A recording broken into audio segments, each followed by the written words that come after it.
Hey, I'm Chase from Sorcery Contested Realm, and I'm joined by the Erik's Curiosa design team, Sean, Kevin, and Hoffa. Thank you so much for coming on to talk with us today. Thanks, Chase. No worries. Well, we get some exciting stuff to talk about here. I mean, after all, it is Halloween, so I feel like we have to give something spooky here. So let's talk a little bit more about what's going on with Gothic, and peek behind the curtain a little bit and hear from the designers about what this set's all about and what is been shown, and maybe a hint at some things to come.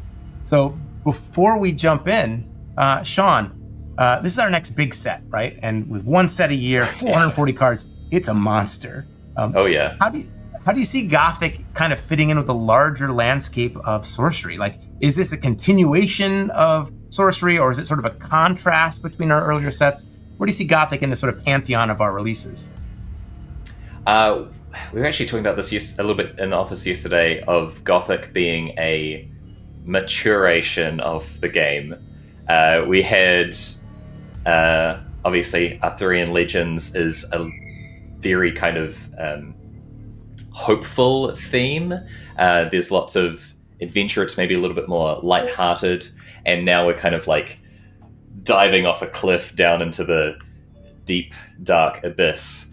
We were joking around yesterday with Mike, because his son has started to look at a few of the Gothic cards and things, and is now completely disillusioned with wanting to play any Arthurian legend stuff.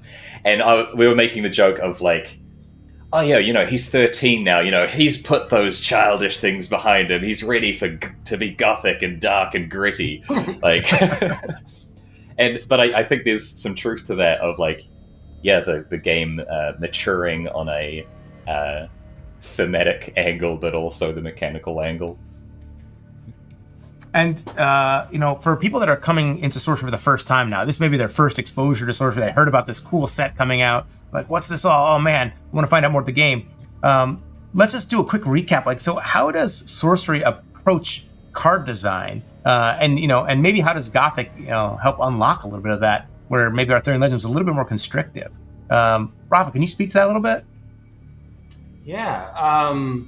Like we usually say, right? Top-down design is goal as we develop sets and individual cards, and ultimately we always respect the art, right? Like the art piece come through. If maybe we had this wonderful idea, but if it doesn't really match the art, it's gone. Like it's we'll have to do something about that. Every now and then might start with the concept. And it's something that might evolve as we develop the set and test things further. So ability could change, but again, once the art shows up, that might impact the card design as well. But there are instances where we might we need this, right? We need a larger minion, right? A minion that has a bit more power here, right? But even in those rare instances where we maybe do a bit more of a bottom-up design, we still make sure that the whole card design is cohesive. That's something that it's really, really important to us, and it's it just has to make sense. And you look at a card, there's a cohesive design, there's a story there. That's the ultimate, I guess, core design philosophy that we have in development. Amazing. Yeah, the design's not going to go ahead unless the concept comes to match it, right? Even if we start from a bottom up, we need this piece in the set. Yeah. Unless we can figure out, okay, what is that large minion going to be, or what would that be if we were in this setting? Unless you can find that good concept, it's okay, we didn't land on something. We had something that was 3 power, and then the art comes back, and then it's too small. It has to be 1 power. Oh, no. Back to the drawing board. Well, did you find that the Gothic set itself, the theme, did that unlock design space more for you than Arthurian Legends? Or was it lots of, oh no, this thing is smaller painting, I've got to shrink it down? Or how did the setting itself change the way you designed the game?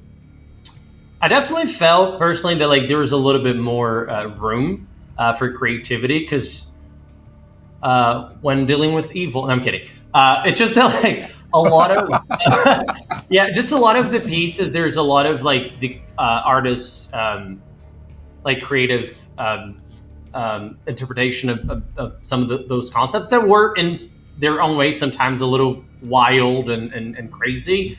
So it got a lot of craziness in the set that gave us enough like space and room to kind of get creative ourselves. Well, let's talk about, you mentioned evil there. Let's talk about some of the core themes in Gothic. Kevin, well, what are some of the big themes that players can look forward to in Gothic, and what does that translate into like mechanically and maybe even like emotionally in the game? So when I first joined the team, Gothic was the first kind of project I started working on, and one thing that stood out to me immediately was how it very much was a set about the darkness. It's like, like you had all the Shining Knights in AO, and then Gothic was about what lurks in the shadows, what humanity is afraid of in a way. After the kingdom has fallen. After the kingdom has fallen. A lot of good as well in Gothic, and a lot of, glimmers of hope. But by and large, humanity is outnumbered. And so, I think that's one of the reasons why evil felt like a fitting mechanic, because it's a batching kind of keyword that, groups up demons, monsters, and undead. And growing up as a fan of like a lot of like dark fantasy, things like Warhammer, there's always that really cool visual of like like that small human army besieged on all fronts by like the orcs and like the like the space aliens and other kind of stuff. And that was the imagery that I think came to mind for Gothic as well. It's just like you have these like naked and afraid humans, and there's all these like dark, creepy things out there. They're attacking from all angles. It's funny you should say that, because I feel like whenever I play Sorcery, I always feel like that army besieged by all sides. But that might be a gameplay issue for me and not a thing. And this definitely comes through in spades in Gothic, right? And that's what I'm so excited for. So we've got 3 of these subtypes for evil: demons, undead, and monsters. Let's dive in and talk a little bit more about them. We've had some articles come out, but let's hear directly from you as the designers. But before we do that, where do you fall on that spectrum? Do you match up to a particular type of evil here? Which pillar will you align yourself with? We all have our preferences. I don't know. So Sean, do you pledge your allegiance to one of these tribal groups in particular? I'm a hear no evil. Monkey. Oh, we're doing the 3 monkeys. Yeah. Okay, then Kevin, what would you be? There's the thumbnail. Click, got it. Yeah. If I was to hear some evil, it would probably be a whisper from the abyss, luring me into summoning some kind of monstrosity from beyond the stars. The most evil levels. And if you're going to see evil, Kevin, what would be your subgroup of choice? So it's funny, because there is the kind of elemental identities of the evil factions. Air is kind of the master of all evil, and as the self-proclaimed resident air player, I am kind of like omni-evil. In fact, every time we played Limited, I would always... Because we played all the draft, every single time I would be like evil. Like I never went with the good guys. We tested Limited a lot, and I think like Kevin maybe just once tried to do like the good guys. What? Yeah. Okay. So basically the answer was yes. What evil speaks to you? Yes. Yes. Bravo, how about you? I like them all. No, I'm kidding. I'm the good guys. I was actually trying the good guys, which were outnumbered, like heavily outnumbered. It was not easy, but eventually I think I fell, and I just became part of the army of the undead. So the undead, I think, they're my guys. And you were risen again. Yeah, exactly. It's like me on again, the side of evil. Often and exactly. Well, let's jump in and talk about some of these subgroups here. Let's start picking apart some of these things and exploring. So with demons, I think that was one of our first articles we did. We asked the community. We said, hey, what do you want to hear about? Which subfaction? And everybody goes for demons. Everybody wants that subtype. So let's start off again. We won't leave them waiting. A lot of impatient fire players in that group. And so actually maybe that's they like the immediate payoff. Yeah, that's right. No. So at the top, actually, the article really focused on fire. Are these subtypes like elementally tied? If you want to play demons, is it like you got to be the fire guy then, or is there a wider sprinkling of these types of evil throughout the realm? So I'll talk about demons. It seems like Sean and Rafa put their stakes on monsters and undead, but with the elemental subtype thing, that's a really interesting question because I think that touches on part of the core approach to card design that we have at Sorcery, which is it is top down first. Like before mechanics, we want to make sure that the theme fits. So if a demon is particularly like watery or earthy somehow, Pudge Butcher, for instance, is a good example. Right? Okay. Pudge is just this big, it's like an earthy demon. It's just like this lump of flesh, and so while demons, for instance, are particularly tied to the element of fire, they are in all elements, and in fact, I don't know if we can talk about this, but the demon lords are exactly that. The 4 demon lords spread in the 4 different elements, so something to look forward to. Allegedly, yes. Yeah. So wait, I just want to interrupt you though. So you're talking about how you place the art and you tie it to elemental elements. So you're like, oh, the Pudge Butcher has sort of like an earthiness. So are you like sommeliers, or can you? If I gave you an image, could I be like, what flavors does this give you? What would be? Yeah. Absolutely. And we debate about this all the time. There'll be a piece of art comes in, and then Rafa will be like, oh, no, it has to be this has to be fine. And I'm like, no, it could be Earth, right? It could be Earth. and Sean will have a different opinion. It will be like Erik has, we'll be spinning little stories of no, but if you interpret it this way, if you look at the artwork, there's a little river in the background. These things are going on. This is what it takes for one set a year, because we have to have the full debate and discussion, right, to get the heart of it. Yeah. And I think, but that's the thing, though, right? Taking the time to dig into the pieces, that does let us get to something special. And I think in particular, although technically not a demon, it's a magic. I think Demonic Contract was one that really resonated with the community. How did that, how did you drill down on that piece and that card? It's like a designer favorite. Yeah, Demonic Contract is definitely my personal MVP of Gothic. It was a collaborative effort from everyone in the team, right? Everyone in the design, trying to come up with the best thing. I remember this afternoon where we spent an hour crowding, virtually in some of our cases, around Mike's computer. Mike does, all the careful hand editing for the layout, and be like, just move the text slightly left. Oh no, we should sacrifice goats as well, right? Okay, what about coins? And instead of just saying demons, we need to make it sound more litigious, really lawyer speak. So demon minions, just adding all sorts of those tiny little details. And I think it's a perfect exemplar of, as you said, Chase, the kind of really painstaking detail that we really put into each and every card. But yeah, Demonic Contract is definitely up there as a favorite. I remember us adding in extra little words here and there to make sure that the block of text didn't have a ragged end, that it was a solid little block of text, just so that the card looked right, even before reading it, that that text looked the way we wanted it to look. And what did it feel like when this was revealed in the trailer and you saw people starting to react to the card, right? And I certainly saw a few people posting online this card is broken, oh my gosh. And then they're like, oh, wait a second. Inevitably followed up by someone else saying, did you read the fine print?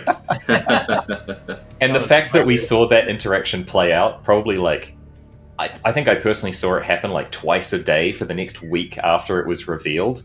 that was just like so We satisfying. got for so us. many souls. We have so many souls in our little ledger. Like, It was all part of the plan. yeah. Yeah. Well, yeah.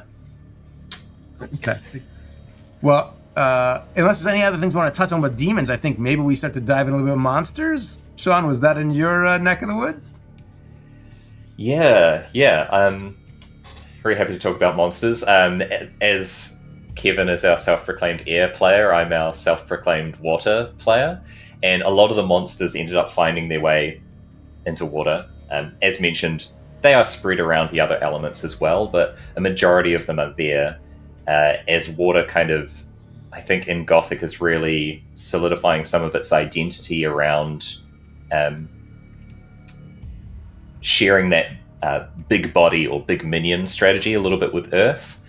And so a lot of the monsters here share a strategy of being these really big bodies, but having these interesting ways that you can cheat them into play a little bit earlier, which take the form of like different rituals of like we've shown off Gnarled Bendigo, which is like, okay, you need to sacrifice a bunch of stuff in order to appease this creature to have it show up. Or the Dormant Monstrosity, which is, okay, it has to be, it always is going to appear from the void, but if you can amass a bunch of people around it, that's the ritual you need to perform in order to wake it up. We also, through monsters, are solidifying a bit of water's identity in being the element that does a lot of transformation. And so we see that here with things like Monster Morphosis and Slimy Mutant, which both, again, doing these little weird rituals or tricks to make your opponent think that something in the realm is one thing and then it transforming into something else. And the feel for that was such a like important part of development. And I remember when we felt like, okay, we were getting to the right place here, where we're playing against each other, and like a little single like frog that was hanging around was like a reason for the opponent to fear, and like, is it really just a frog? Like, you know, and that's you'd be like, why are you moving that frog towards me? You're not leaving it to chump block. Like, it's starting to come in my direction. Like, oh. And that feeling of fear and trepidation, right? I think that's something a Transform does very well. It's like, is it gonna boom, you know, and hit you for 7 damage next turn? It's that like disproportionate levels like in horror, right? When it's like, oh, there's something down the hallway, and it's like, oh, it's like a little girl. Like somehow that's like really scarier than having like the big thing that you see the monster. You're like, but when it's like the hint of it, like that's the real terror. I think as like somewhat. There's something we talked about quite a bit in development was the difference between like fear and dread and anxiety, or like how these manifest slightly differently with things like, okay, Dormant Monstrosity wakes up, it's massive body, but it's showing up in my back corner, so it's going to take a few turns to get there. So you can see the monster coming, but you dread that approach, and you know eventually it's going to arrive, and you're scrambling to like put together your defenses or try and find some kind of removal spell as you see the thing looming closer and closer, as opposed to the opposite, which is, okay, the little frog is jumping towards me. Is that going to transform into something, or is it just a frog? We don't know. I love that. I'm a very emotional player, and I feel like this is like Gothic really resonates with me. You really nailed those themes and like the feelings of it. And then maybe switching over to Undead, Rafa, talk to us about Undead, some of the design process behind that. I mean, this is like day one of set development. We're talking about those guys, right? Like that's something that from the get-go we knew we wanted to have in the set, and we want to have a lot of it in the set. So yeah, you guys can expect there are a bunch of Undead cards in Gothic. And it's something that we also wanted to, in a way, have spread across like a bunch of different elements. And it's kind of like playing this role of, okay, you have all those mortals in the realm spread across different elements. They die horrible deaths in Gothic, right? They show up in their undead version, right? In all those different elements as well. And you can really see like, and it's really cool, right? Because you have this angle of undead, mindless, maybe just like really straightforward minions to play with, and there's that side of undead, but there's also like a lot of really creative and interesting undead minions that are sort of representing also like how the mortals can also be their own thing and like have their sort of like personalities in some way. But from the very start, like I said, we wanted to have undead, and one avatar specifically we wanted to have for sure was a necromancer. And a lot of it started from there, and it started with the idea, okay, what do we want this to do, right? And like everybody was like, yeah, I kind of want to have a undead minion at every single site, every single location. Or I want the army of the dead, right? And very early on, it's like, all right, we're doing tokens. We're doing skeleton tokens. That's really sells the idea that you're amassing this huge army. And from that point on, we developed things further into like some designs that had a bit more personality. And in that direction, we even made those sort of like modal skeleton minions, like the foul bones or even the Barrow-Ride in Earth. And you see a lot of those in Air and Earth. Where you can sort of like upgrade your skeleton tokens to give them a little bit more personality. And we had a lot of fun with this subtype in development. Get a bit of that toolbox feel of being able to go, yeah, I can get regular skeleton tokens, but I can also customize my army a little bit and have the skeleton token now transforms into a bird or into the Barrow-White. Like the ARPG, Diablo, PoE kind of feel of like, I'm the necromancer and you're just like 10 different types of skeletons I have. Yeah. When did you know you like nailed it, right? Like, was there a time in playtesting? Because for me, the first time I got to test out the avatar, it was like summoning the horde. I don't think I played a trading card game where I got to actually have a horde that actually marched across the board slowly, right? Like peak fantasy. Was there a time in development when you were like, oh yeah, like we've got this, like we've nailed it? Yeah, I remember it wasn't like immediate. So there were a couple of like small refinements and tweaks here and there. But I remember a lot of like steps forward that we felt, all right, we're getting there. And one that I think I remember quite vividly was when we kind of settled on the skeleton being summoned to the avatar's location, because then it really helped sell the idea of like this army slowly spreading and taking over the realm.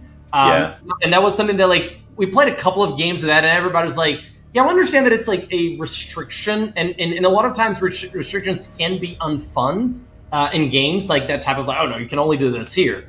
But that was an instance where it really like strengthened the flavor and the theme that we wanted to sell. But I do recall on top of that, when we started having more refined versions of the pre-constructed decks, I remember that like all of us were eventually like testing on the side of the necromancer, and I was like, man, this is fun. I don't know what to say. This is great. Let's play again. It was also extremely strong. I remember like roughly you were testing and you're like, I just beat like Fury Road with the Necromancer Pokemon. And we're like, all right, let's tone down the power a bit, you know. It might be a bit too These pre-con decks might be a bit too close to like tournament constructed decks. Well, and that's an interesting thought though too. So what do you see as the purpose of the pre-constructed decks here, right? What are we trying to go for with these four awesome, iconic Gothic decks? One, it's a bit of a showcase of sorcery.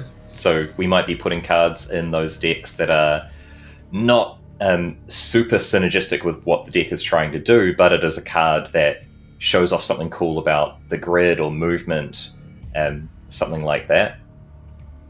Yeah, and that's where dialing it back in terms of strength allows us to do, right? Add cards that are just fun, cool sorcery cards. And we did do a lot of that, or at least a little bit of that, but also thematic decks. That was a huge thing for those pre-constructed decks in particular. We wanted each one of those decks just ooze flavor and theme. Aside from being an onboarding experience, I think they're also great as a standalone product. I know plenty of my personal friends that treat the alpha and beta precons as just like great, almost like a board game experience. You can mix and match. play them against each other. And so for those players, it's just another set of decks they can further mix and match with.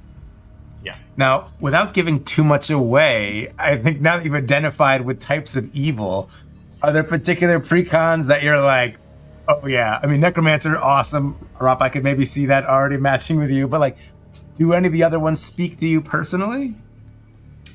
Let's just say that Persecutor was one of the first avatars that I had a strong vested interest in designing. So. Okay. It does. Never mind. Never mind. Yeah, and if one was to, say, perform a series of rituals to summon creatures from beyond this plane, they might be something of a harbinger of things to come. Fair enough. And I know, Rafa, you like the good guys. Although a Necromancer or Savior? Necromancer deck is addictive. I've played it too many times, and I'd love to sit down and play another game. Right. I remember Mike telling us how Theo was a bit like on the fence about the set because he's not the biggest fan of the dark theme, but he played one game using the Necromancer precon, and he was like, "All right, I'm making a Necromancer deck." Yeah, turning staff children to evil. That's our way apparently. Here. Necromancer's the gateway to. Oh no! Yeah. Well, I do have to say though, Savior has one of my favorite thematic come from behind cards. That every time you're playing a game you get, and it goes a little bit long, you manage to survive long enough with your mortals, and then you find that one piece of the puzzle. It's always exciting. It's a really great come from behind victories with Savior, which again is just so thematic for the Gothic setting, right? Like holding out against the darkness and eventually finding that one thing that saves you. I'm going to be that guy, and you're making me nervous here. So speaking of finding that piece of the puzzle, let's talk about the collection. Let's move on to something else here. Good distraction. I mean, allegedly. So with the collection, honestly, this was a thing that I was the most intrigued by, surprised by. I didn't really know how to feel about it at first when this was explained to me. And then getting to play some games, I think this is actually kind of one of the things that I have really enjoyed the most, and how it unlocks components of sorcery, especially like the deck building in advance.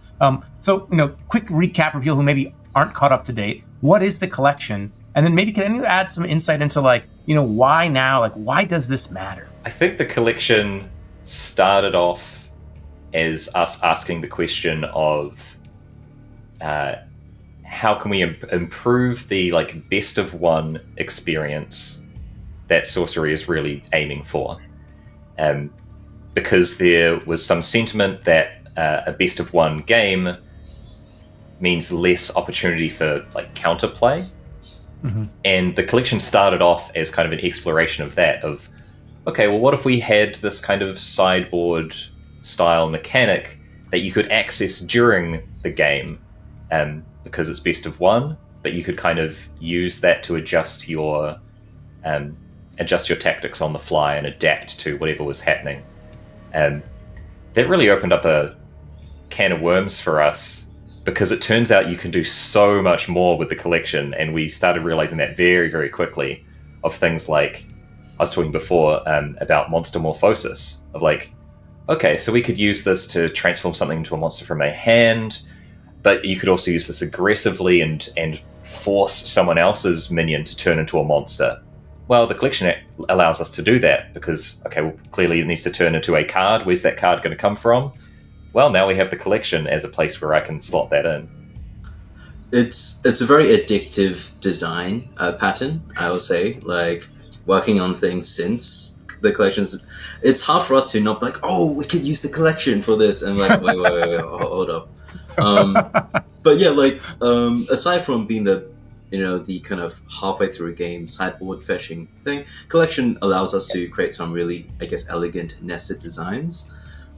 So, because we obsess over the layout and the formatting and the cleanliness of the text in Sorcery.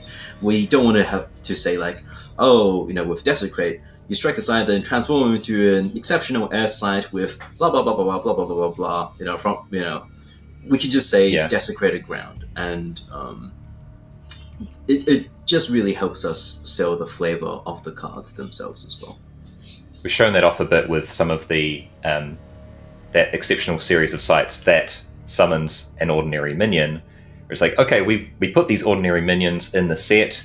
They're great, just like 3 cost, 3 power, which are great staples for limited play. But now we can also treat them like tokens with these other sites. So like we have Molten Ma, for example, grabbing your Hellhounds. It doesn't need to say, you may pay 3 to summon a 3 cost, 1 fire threshold, 3 power ordinary demon. We can just say, this summons Hellhounds, which sounds so much cooler and is so much shorter. All this talk about nested designs have made me really want to design a Matryoshka doll style. This fetching, this fetching, this fetching. That would be. We had a similar card in It wasn't quite that, but it was similar in Gothic. That is true. Yeah. There's an aspect here as well with the top-down design that I think we kind of were able to nail a little bit with a couple of these cards of, okay, there's a term in TCGs for the card which absolutely nails one particular strategy or one particular other type of card, and those are called silver bullets. And so doing the sorcery top-down thing, how do we do silver bullets in Gothic? It's a literal silver bullet. Or like, how do you access your selection of toolbox cards? You play toolbox. Of course. And I feel like there's still yet to be revealed cards that really interplay well with that. It just, oh man, it's a game changer. And I love how much it opens the way you build out your decks and think about your card choices. Like, it's just a whole nother level. My mind is still like reeling with the possibilities. So tip of the hat. I think a lot of the early reaction was, oh, everybody's just going to play 3 toolboxes and they've filled their collection with these things, with a bunch of ordinaries that are useful in different situations but a bit narrow. I think people are going to very quickly realize that those collection slots, they disappear fast. It's actually quite a tough decision what to put in the collection at the end of the day. But isn't that the best situation where it's like, you're like, this is so good. Oh my gosh, this is so cool. And you're like, oh, but I now I have to make hard choices and like meaningful choices that still feel so fun and impactful. Like, it's that sweet spot. So, well, actually, let's talk about one of those slots that you might fill in your collection then. So we've seen the card Desecrate. And let's just talk through how does this card particularly work? And then maybe let's talk about, well, what is this Desecrated Ground? Yeah, so Desecrate, spoil this one. It was a card that we knew, this is pretty messed up, it's pretty evil, so it has to be evil related from the get-go. And it did go through a couple of iterations. In fact, the very first version of this card did not do anything with the collection. But we knew from the get-go that we wanted this to sort of like support evil strategies, because that was part of a big part of the set, and we're also trying to introduce some more site interactions or ways to maybe just interact with sites in general, because that's something that site disruption as opposed to site destruction. Destruction, exactly, yeah. Because we did have a fair number of site destruction cards in AL, for example, but that can be a bit too swingy, or is like, maybe too slow, but sometimes too brutal as well. And eventually, after like quite a few iterations of this card, we landed on this final version where we had this sort of like Desecrated Ground site, and it just kind of like all fit together really well. It's like, all right, we're pushing this aggressive strategy and it's evil synergy, but it's also like addressing the sites with a potentially problematic ability. So it all just really came together and made it this a worthwhile card to reach into the collection and made it very, very clean, very clear in terms of also what's going on in the realm. There's also a nice little story there of, okay, the evil ally strikes the site. Now it's being transformed into desecrated ground. So there's like this corruption going on there. It's like, oh yeah, you thought that was your lovely, pristine troll bridge that you were playing up the front there? Well, Trollbridge is known for being pristine, of course, but yes. the troll bridge is now being desecrated and turned into something else entirely. Pristine Trowbridge has the effects of Trowbridge, but gives you one of each threshold. That's Sean's next card to design. Very balanced. Very balanced. Fair enough. And this is an example of like the collection thing we're talking just now of like, okay, we clearly don't want a token desecrated ground. Like from every set now, like onwards, we'll have this desecrated ground. Like that's not really what we wanted, but it just really helps us unlock extremely thematic designs, very clean card text. That this is exactly what we needed to do, you know. So it's like Kevin said, it's dangerous in how addictive that like the collection mechanic can be. But we've been treading that path carefully, hopefully, far. And but yeah, it's an incredible one to unlock. Now, can you give any clarity at this point? Because I know you're already working on fancy stuff in the future. Things like split stats, lances, those are all like core to Arthurian legends. Are the mechanics we're talking about in Gothic, like whether it's evil or the collection, do you see these as set specific, or will these be liberally applied going forward in the sets? Will evil return? Will the collection feature Evil heavily in the future? will always return. Somehow, evil has returned. Oh, jeez. Yeah, it's. I think evil is one we've talked about as being set specific. Of course, the great thing there is that a card like Desecrate, which talks about an evil ally, is still going to synergize with cards in the future because we will continue to print demons, monsters, and undead. Cards in the future might not refer to evil as a group, but then, yeah, there's still some synergy there back and forth between them. Yeah, collection is definitely going to be an evergreen mechanic, though. Yeah. So collection was, I believe, one of Erik's, really like going back, like part of his original vision for the game, and something that I think he came up with as the mechanic.